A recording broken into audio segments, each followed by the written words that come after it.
जय हिंद साथियों। आप सब कैसे हैं? आशा करता हूं कि आप सब बहुत अच्छे होंगे। आप सभी साथियों का अपने YouTube चैनल जिसका नाम है BTS एजुकेशन 2.0 पे स्वागत है। दोस्तों, यह क्लास सिर्फ बीएड और BTC के लिए है। हाँ दोस्तों, आपने बिल्कुल सही सुना है, यह क्लास सिर्फ बीएड BTC के लिए है, क्योंकि जो बच्चे TET, super TET, UP TET और बीएड BTC कर रहे हैं उनके लिए ही ये क्लास है। आज के क्लास में हम डिस्कस करेंगे जिसका सब्जेक्ट कोड है E303, जिसके अंतर्गत विषय का नाम है ज्ञान भाषा और पाठचर्या का जो है अंतिम यूनिट यानी यूनिट नंबर 5 जो है लास्ट चैप्टर पाठ्यक्रम के निर्धारण के सभी बहुविकल्पी 20+ क्वेश्चन के बारे में डिस्कस करेंगे।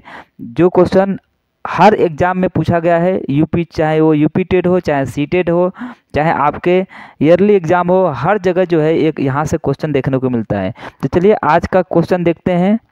आज का पहला क्वेश्चन है कि सुकरात की शिक्षण विधि है। प्रश्न नंबर पहला कह रहा है कि सुकरात की शिक्षण विधि है। तो पहला है प्रवचन विधि, दूसरा संवाद विधि, और तीसरा है प्रश्नोत्तर विधि, और डी है अनुकरण विधि।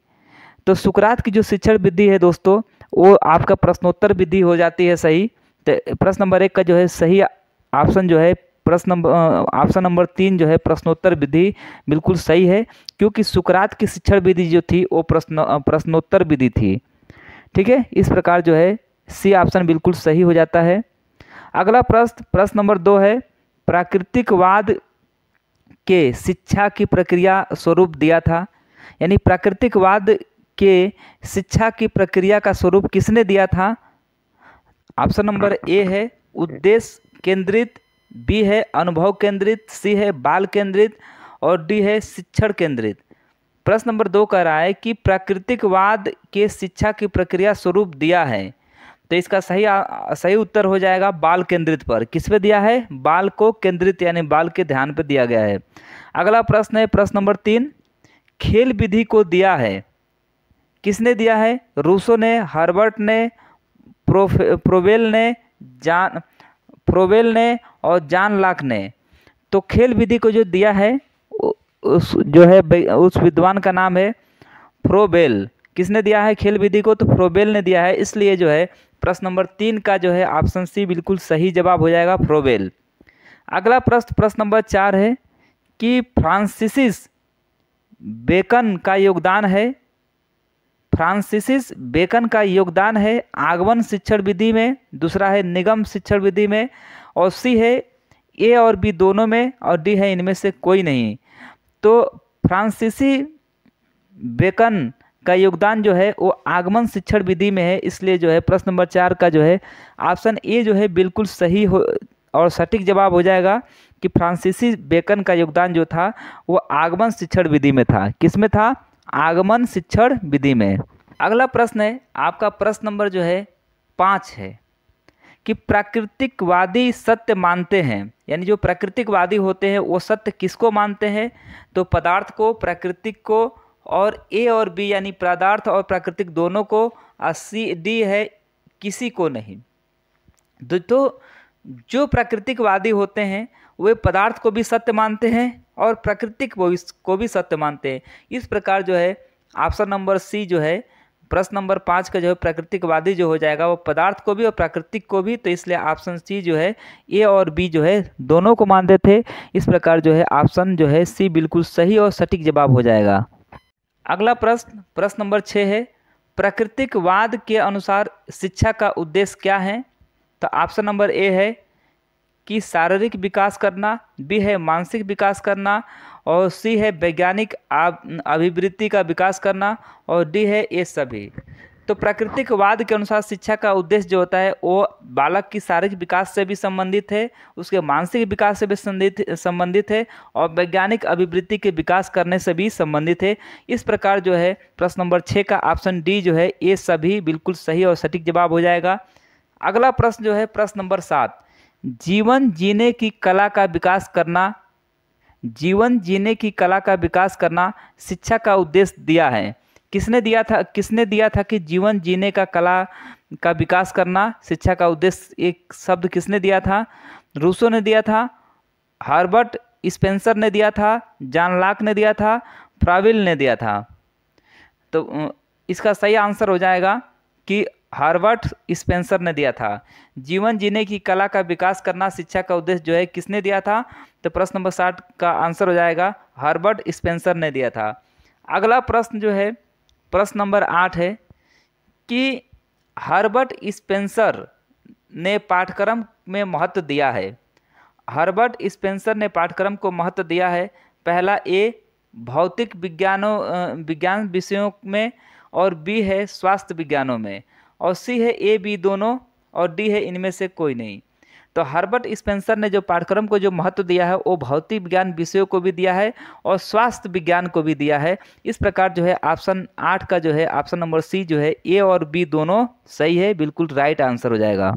अगला प्रश्न जो है आपका प्रश्न नंबर 10 है कि यथार्थवाद चिंतन प्रक्रिया को मानते हैं। यथार्थवाद जो है चिंतन की प्रक्रिया को मानते हैं। उद्देश्य केंद्रित, समस्या केंद्रित, खोज केंद्रित, इनमें से कोई नहीं। तो जो यथार्थवाद लोग जो होते थे वो चिंतन प्रक्रिया को समस्या केंद्रित मानते थे। क्या मानते थे? समस्या केंद्रित मानते थे। इस प्रकार जो है ऑप्शन 10 का जो है प्रश्न नंबर 10 का जो है ऑप्शन बी बिल्कुल सही आंसर हो जाएगा। अगला प्रश्न है प्रश्न नंबर 11। यथार्थवाद के ज्ञान की विशेषता है आवश्यक ज्ञान, शुद्ध ज्ञान, उपयोगी ज्ञान, ये सभी। तो यथार्थवाद ज्ञान का जो विशेषता है वो आवश्यक ज्ञान भी है, शुद्ध ज्ञान भी है और उपयोगी ज्ञान भी है। इस प्रकार जो है प्रश्न नंबर 11 के ऑप्शन डी बिल्कुल सही है, ये सभी। अगला प्रश्न जो है प्रश्न नंबर 12 है।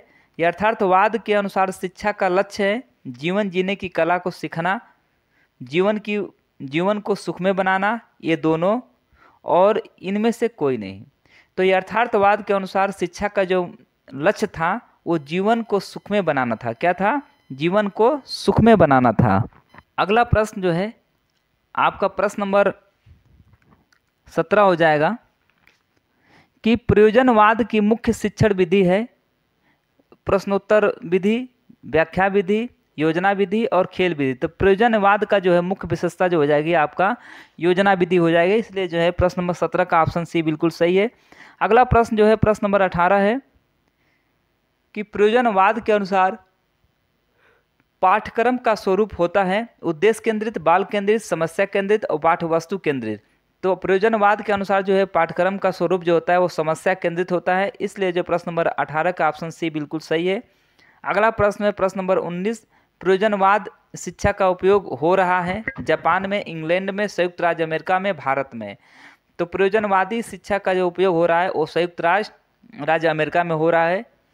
अगला प्रश्न जो है आपका प्रश्न नंबर 20। प्रश्न नंबर 20 कह रहा है कि प्रयोजनवाद शिक्षा का मुख्य उद्देश्य है चरित्र का विकास करना, मानसिक विकास करना और सामाजिक क्षमताओं का विकास करना, आध्यात्मिक विकास करना। तो प्रयोजनवाद का जो है शिक्षा का मुख्य उद्देश्य जो होता है वो सामाजिक क्षमताओं का जो है सक्षमताओं का विकास करना होता है। तो प्रश्न नंबर 20 का ऑप्शन सी बिल्कुल सही है। अगला प्रश्न नंबर 21 है प्रयोजनवादी शिक्षा का अधिनियम है। प्रयोजनवादी शिक्षा का अधिनियम क्या है? उपयोगिता का अधिनियम है, एकीकरण का अधिनियम है, अनुभव का अधिनियम है, ये सभी। तो प्रयोजनवादी का जो शिक्षा का अधिनियम है वो उपयोगिता का अधिनियम भी है और एकीकरण अधिनियम भी है और अनुभव का अधिनियम भी है। इस प्रकार जो है ऑप्शन डी बिल्कुल सही हो जाएगा, ये सभी। अगला प्रश्न जो है प्रश्न नंबर 22 है प्रयोजनवाद सत्य माना जाता है। प्रयोजनवाद सत्य मानता है, किसको मानता है प्रयोजनवाद सत्य? पदार्थ को, प्रकृति को, अनुभव को, आत्मा को। तो प्रयोजनवाद जो होता है वो अनुभव को जो है वो सत्य मानता है। इस प्रकार हम इस क्लास के अंतर्गत देखें जो यूनिट नंबर 5 पाठ्यक्रम के निर्धारण कैसे किया जाएगा। इस यूनिट नंबर 5 के जो है ये महत्वपूर्ण बहुविकल्पी प्रश्न देखे जो परीक्षा के दृष्टिकोण से बहुत ही महत्वपूर्ण है। ये क्वेश्चन जो है आपका UP TET, C TET, super TET, आपके बीटीसी में, बीएड में हर जगह पूछा जाता है कि प्रयोजनवाद सत्य किसको मानता है, प्रयोजनवाद के मुख्य विधि क्या है, प्रयोजनवाद के अनुसार पाठ्यक्रम स्वरूप क्या होता है। ये सभी क्वेश्चन जो है हर एग्जाम में आपको देखने को मिलता है। तो आशा करता हूँ कि आपका वीडियो ये बहुत अच्छा लगा होगा और इससे आपकी तैयारी जो है और बेहतर हो गई होगी। और आप इसको, अगर आपको वीडियो समझ में नहीं आ रहा है तो आप इसको एक बार और देख लेंगे तो सारा चीज़ जो है क्लियर हो जाएगा। ठीक है दोस्तों, अब इसी के साथ मिलते हैं नेक्स्ट वीडियो में। और अगले टॉपिक के साथ। तब तक के लिए सभी साथी को जय हिंद, जय भारत। चैनल पर नए हैं तो चैनल को सब्सक्राइब कर लीजिए, बेल आइकन घंटी को ऑन कर